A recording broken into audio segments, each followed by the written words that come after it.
सिंधूज cooking चॅनलमध्ये तुम्हा सर्वांचं स्वागत आहे। आज आपण रक्षाबंधन स्पेशल नारळी भात बनवणार आहोत। नारळी भात हा आपण रक्षाबंधनला बनवतो। तर इथे बघूया, याची रेसिपी खूप सोपी आहे। इथे मी 1 वाटी बासमती तांदूळ घेतले आहेत, ते स्वच्छ धुवून अर्धा तास भिजत ठेवलं आहे। आणि इथे एका टोपामध्ये तूप टाकलं आहे, 2 चमचे।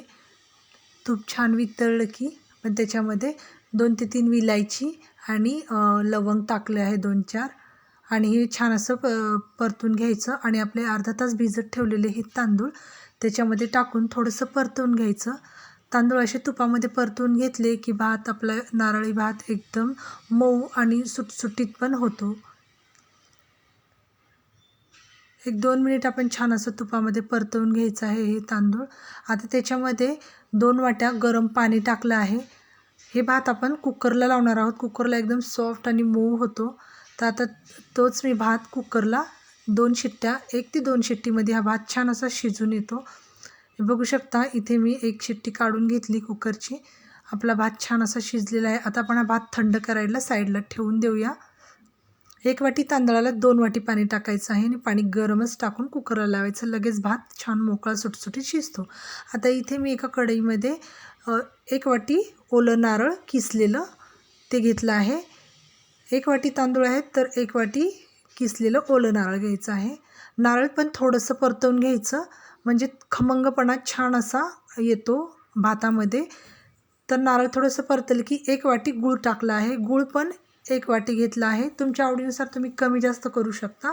गूळ छान असा वितळला की त्याच्यामध्ये विलायची पावडर टाकली आणि काजू बदामाचे काप करून टाकले आहेत। छान असे परतवून घ्यायचे आहेत। गूळ पण चांगला वितळलेला आहे। गॅसची फ्लेम कमीच करायची आहे। आणि आता हा आपला भात थंड झाला आहे आणि हा भात आपण थोडा थोडा करून या सारणामध्ये आपण असं मिक्स करून घेऊया। हलक्या हाताने व्यवस्थित असं मिक्स करत राहायचं आहे। पुन्हा अजून 1 ते 2 चमचे तूप टाकायचं आहे आणि छान असं भाताला व्यवस्थित सगळं एकजीव करून घ्यायचं आहे। थोडंसं वाफवून घ्यायचं आहे भाताला आपण। आता 1-2 मिनटं आपण असं वाफवून घेऊया, म्हणजे ते सगळं गुळाचं पाणी वगैरे भातामध्ये छान असं मुरेल। गॅसची फ्लेम एकदम कमी ठेवली होती आणि इथे छान असा भात आपला नारळी भात झालेला आहे। 1 मिनटं परत आपण वाफवून घेतलं आणि इथे बघू शकता, नारळी भात आपण गरम गरम लगेच नाही घ्यायचं, मुरण्यासाठी 1 ते 1.5 तास ठेवायचं आहे।